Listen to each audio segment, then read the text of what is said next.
लागे अपन देशवा के माटी सन से लहरत तिरंगा हो।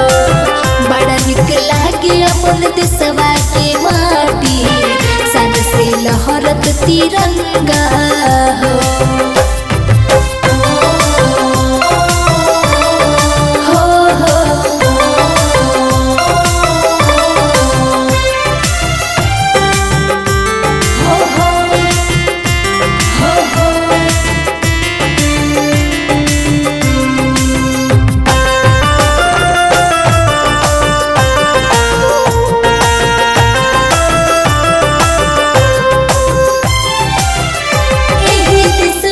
जनमले बड़े बड़े बीर जवान कोई दिहले निछावर अपन हंसी खुशी जा।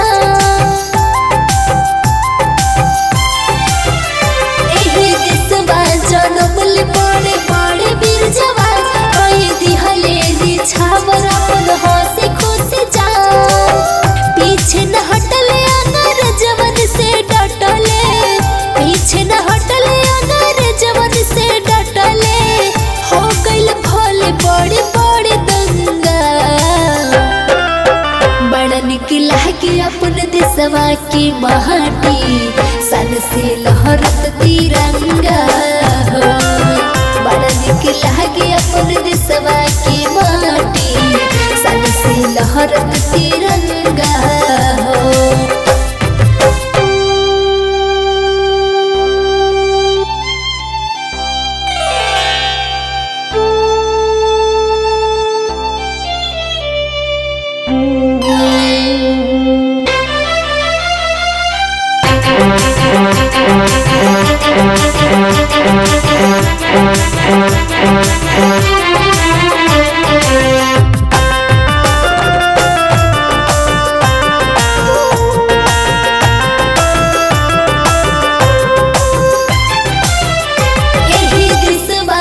खेती करे बैल संग के साथ भारत माई की गोदी देश हो महान।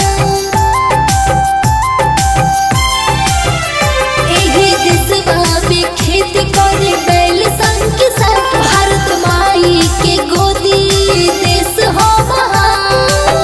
हिंदू मुस्लिम या सिख ईसाई सब लोग मिल जुल रहे भाई भाई। ईद दिवाली होला चंगा। बड़ा निक लागे अपन देशवा की माटी सन से लहरत तिरंगा हो। बड़ा निक लागे अपन देशवा की माटी सन से लहरत तिरंगा।